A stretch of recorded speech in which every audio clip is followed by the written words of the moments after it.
cao mà tóc xanh xô chính mong rối rối cho mọi nhát tôi lực bậc cao cần được bậc cao mà đi đừng lạnh cho mắt này sao phải nữ mà nghề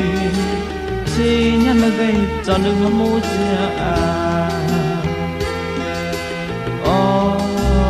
chỉ ta na bậc cao mà đi rót về rau cua chúa vẫn luôn lên cao sao mau bất đắc chân nặng cao vói mới lên cao bậc cao mà đi mua đồ chót cao hơn lúa mùa bồ thang nói cho lì cao bông mông sân à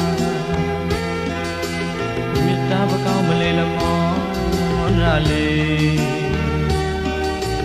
quê cao mồ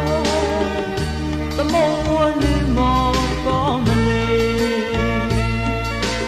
đi đâu có lì song người tròn free à hết mà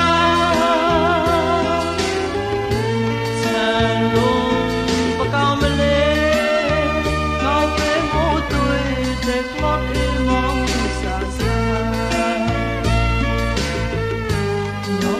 bạn coi mà đi mà có hạt tràn mọi lên mùa ra lên vì mà lên cha nhé cho nó sơ xia cả tao mà lên mèo về nhị cả la con ăn gọi tôi mà lên như tao nói đôi bom mà là ba kia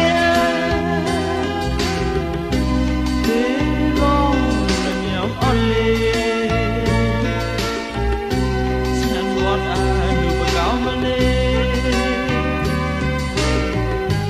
con huế cao chàng mà lên mùa thôi ra lên